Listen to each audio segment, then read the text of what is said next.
बड़े लोकतंत्र में एक बार फिर लोकतांत्रिक परंपराओं और सिद्धांतों की जीत हुई है। जनता की आवाज को मकाम मिला, हिंदुस्तान को नए राज्य का मेहमान मिला। जी हां, बना है तेलंगाना, क्या बदलेगी तकदीर? दशकों पहले जो अलग तेलंगाना राज्य के लिए संघर्ष शुरू हुआ था, आज वो पूरा हो गया। देश के 29वें राज्य के पहले मुख्यमंत्री के तौर पर के चंद्रशेखर राव ने शपथ ले ली। శాసనం ద్వారా నిర్మితమైన భారత రాజ్యాంగం పట్ల నిజమైన విశ్వాసం విధేయత చూపుతానని, భారతదేశ సార్వభౌమాధికారాన్ని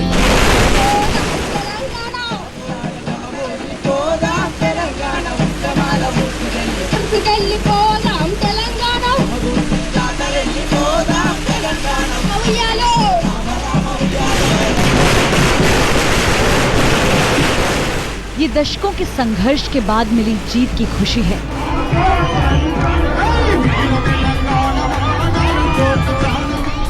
ये उम्मीदों और मजबूत इरादों की जीत का इजहार है। वक्त के लंबे इम्तिहान के बाद जनता की खुशियों पर ग्रहण लगाने वालों की आखिरकार हार हुई। हर किसी के जीवन में खुशियों का नया रंग भरने की ताकत रखने वाला लोकतंत्र जीत गया।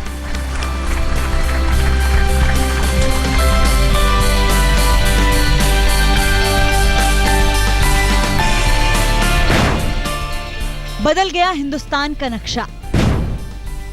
हिंदुस्तान के नक्शे पर आया नया मेहमान। हिंदुस्तान का 29वां राज्य बना तेलंगाना।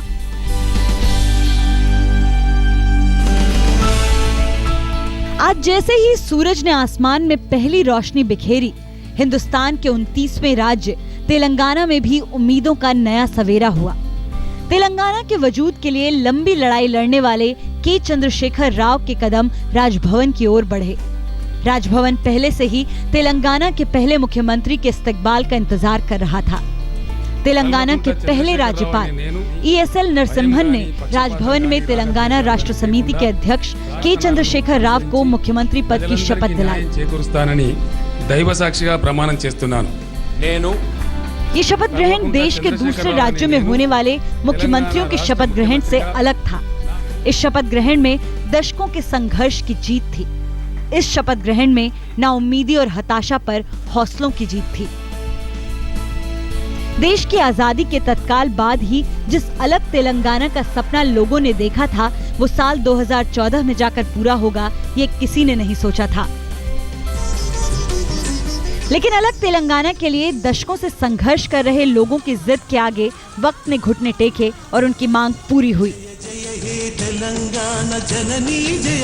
इसलिए जैसे ही तेलंगाना के पहले मुख्यमंत्री के तौर पर के चंद्रशेखर राव का शपथ ग्रहण पूरा हुआ, पूरा तेलंगाना जश्न में डूब गया। हैदराबाद से लेकर कई शहरों में लोग जज्बाती होकर झूमने लगे। खुशियों के गीत से फिजाओं में रस घुलने लगा। पटाखे, आतिशबाजियों ने ऊंचे आसमान में शोर बिखेर कर ऐलान किया कि आ गया है हिंदुस्तान के नक्शे पर नया मेहमान।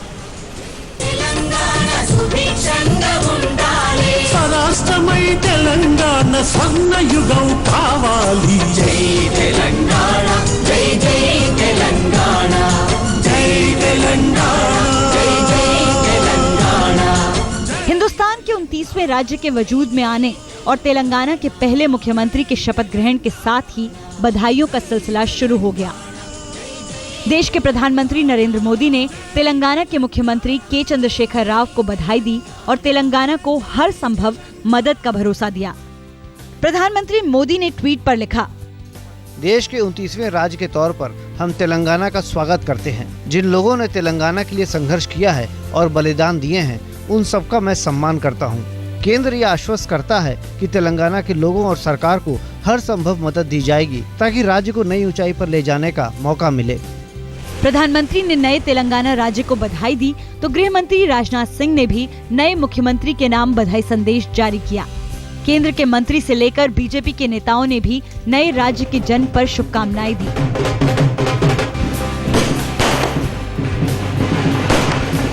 बधाइयों के बीच तेलंगाना की जीत का जश्न थमने का नाम ही नहीं ले रहा है। हैदराबाद से लेकर राज्य के तमाम इलाकों में जश्न तेलंगाना जारी है। हम यहाँ खड़े हैं हैदराबाद के पीपल प्लाजा में और देख सकते हैं जिस तरह से नारों के बीच में और झंडों के बीच में जयकार कर रहे हैं। छोटे राष्ट्र का डेवलपमेंट है ना, वो अब मोदी भी और केसीआर भी सब मिलकर हमारे छोटे छोटे राष्ट्र को डेवलप करेंगे बोल के पहले भी बोल चुके हैं। जो बीच के बाद आपने बहुत अहम बात की कि छोटे छोटे जो डिस्ट्रिक्ट्स हैं हर जगह को एक कैपिटल बनाने की कोशिश करें। सालों के संघर्ष को जीत मिल गई है, लेकिन संघर्ष का अंत नहीं हुआ है। नए राज्य के जन्म के साथ लोगों की उम्मीदें भी जुड़ी हैं और उसे पूरा करना नए राज्य के मुख्यमंत्री के लिए सबसे बड़ी चुनौती है। हैदराबाद से टीएस सुधीर और रोहिणी स्वामी के साथ प्रियंवदा, आज तक। ये लड़ाई वर्षों से लड़ी जा रही थी। तेलंगाना के लिए हजारों लोगों ने ये लड़ाई लड़ी, कईयों ने बलिदान दिया, लेकिन संघर्ष के आखिरी नायक रहे तेलंगाना के पहले मुख्यमंत्री के चंद्रशेखर राव। अलग राज्य बनने की खुशी में जिस तरह पूरा तेलंगाना गुलाबी हो गया, वो तेलंगाना के इसी नायक के लिए आभार का इजहार था। लेकिन जश्न तेलंगाना की खुशी में बड़ी चुनौती भी है। लोगों की उम्मीदें कब और कैसे पूरी करेंगे तेलंगाना के पहले मुख्यमंत्री, ये अब सबसे बड़ा सवाल है। हिंदुस्तान के संघीय ढांचे को हिंदुस्तान का एक और नया राज्य सलाम पेश कर रहा है। दुनिया के सबसे बड़े लोकतंत्र में एक और नए राज्य ने जन्म लिया है। ये सलामी उसी नए राज्य तेलंगाना के पहले मुख्यमंत्री को दी जा रही है, जो सिर्फ चुनावी राजनीति के जीत के प्रणेता नहीं है, बल्कि तेलंगाना के संघर्ष के लिए भी मिसाल है। अलग तेलंगाना का जो दशकों का सपना पूरा हुआ है, उस संघर्ष के नायक हैं।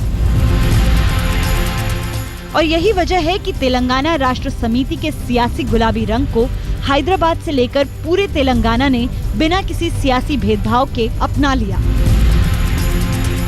तेलंगाना के जन्म की खुशी में मकानों, दुकानों, सड़कों से लेकर तेलंगाना के तमाम गांव और शहर गुलाबी हो गए।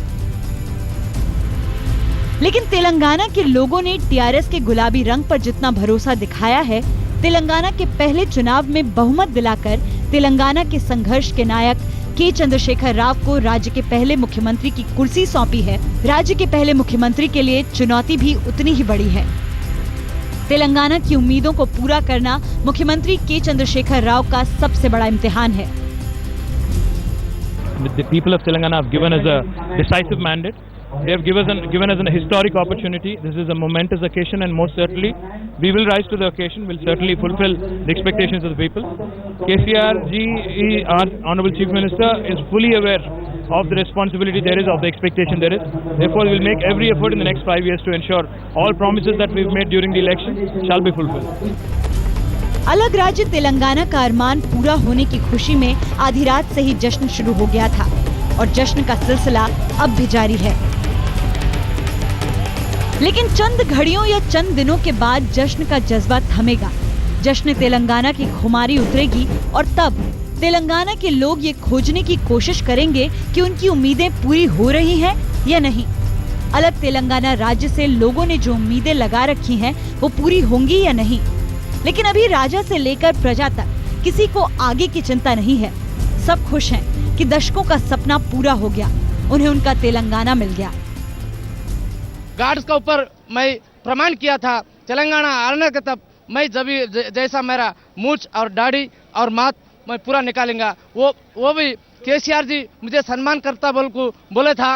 वो सम्मान होने के बाद मैं हमारे वीर सूपम वहाँ हैदराबाद गन पार्क के सामने मैं निकालने। हमारे यहाँ ये जन्म स्वीकृत हुआ है, ऐसा जन्म तो कभी कभी नहीं आएगा। तेलंगाना के लिए हम सब सैक्रिफाइस किया है। अब जरा आपको ये भी दिखा दें कि आंध्र के बंटवारे के बाद जो तेलंगाना बना है, आखिर उसका स्वरूप क्या है। हैदराबाद, आदिलाबाद, करीमनगर, वारंगल, नालगोंडा, महबूबनगर, रंगारेड्डी, मेढक, निजामाबाद, खम्मम, ये तमाम इलाके जो कल तक संयुक्त आंध्र का हिस्सा थे, वो अब तेलंगाना राज्य का हिस्सा बन गए हैं। विजयनगरम, श्रीकाकुलम, विशाखापट्टनम, पूर्वी गोदावरी, पश्चिमी गोदावरी, कृष्णा, गुंटूर, प्रकाशम, नेल्लोर, कडप्पा, चित्तूर, अनंतपुर, कुर्नूल, ये तमाम इलाके सीमांध्र का हिस्सा होंगे।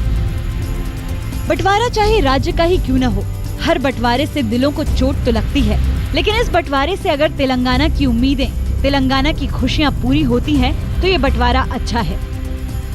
हैदराबाद से राहुल कंवल, टीएस सुधीर और प्रेमवदा के साथ रोहिणी स्वामी, आज तक।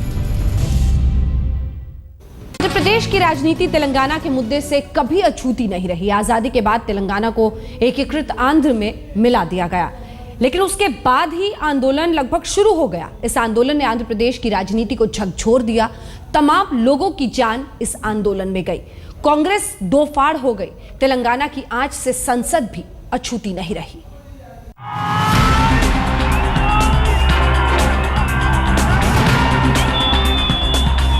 तेलंगाना के उदय, विलय और फिर अस्तित्व में आने का इतिहास बहुत पुराना है। रियासतों के देश में विलय के समय से ही तेलंगाना अपने अस्तित्व में था, लेकिन बाद में एकीकृत आंध्र में तेलंगाना का विलय कर दिया गया।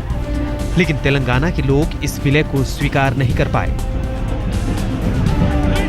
तेलंगाना की उपेक्षा पर राजनीतिक विरोधाभास उठने लगे। 1969 में तेलंगाना में हिंसक आंदोलन छिड़ गया। आंदोलन इतना हिंसक हो गया कि पुलिस फायरिंग में 400 लोग मारे गए। इनमें अधिकतर छात्र और युवा थे। तेलंगाना के पुनर्गठन की मांग तेज हो उठी थी, लेकिन इंदिरा गांधी ने आंध्र प्रदेश के नेताओं की राय पर गठन को सिरे से खारिज कर दिया। लेकिन इससे आंदोलन और तेज हो गया। शुरू से ही तेलंगाना के आंदोलनकारी हैदराबाद और दिल्ली पर भेदभाव का आरोप मढ़ते रहे। तेलंगाना समर्थकों का सीधा आरोप था कि सुविधाओं और संसाधनों के मामले में तेलंगाना भेदभाव का शिकार होता रहा है। जहां सूबे के राजस्व में तेलंगाना की भागीदारी 76% है, वहीं प्रदेश से केंद्र को जाने वाले राजस्व में हिस्सेदारी 61%। तेलंगाना समर्थकों का गुस्सा रह रहकर आंध्र प्रदेश में फूटता रहा। तेलंगाना आंदोलन का केंद्र उस्मानिया यूनिवर्सिटी बन गई। छात्रों ने तेलंगाना के लिए सूबे में उत्पात मचा दिया। गोलियां चली, लाठियां भांजी गई, लेकिन लंबे समय से दबा जनाक्रोश सतह पर आ चुका था। आंध्र प्रदेश की राजनीति दो हिस्सों में बंट गई। एक धड़ा तेलंगाना के गठन के हक में आ गया और एक एकीकृत आंध्र पर अड़ गया। जब 2004 और 2009 के चुनाव में तेलंगाना राज्य का वादा करने वाली कांग्रेस पार्टी ने अपना वादा पूरा नहीं किया, तो चंद्रशेखर राव नवंबर 2009 में आमरण अनशन पर बैठ गए। आंदोलन के दबाव और वोट की खातिर कांग्रेस ने जब आंध्र प्रदेश बंटवारे का खाका खींचना शुरू किया, तो आंध्र कांग्रेस दो फाड़ हो गई। पूर्व मुख्यमंत्री किरण कुमार रेड्डी ने पार्टी ही छोड़ दी। फरवरी 2013 में केंद्र सरकार ने राज्य का पुनर्गठन विधेयक पारित किया। इस विधेयक ने संसद की गरिमा पर कलंक का टीका लगा दिया। कांग्रेस अपने आंध्र सांसदों को नहीं संभाल पाई। संसद की गरिमा माननीयों के बर्ताव से तार तार हो गई।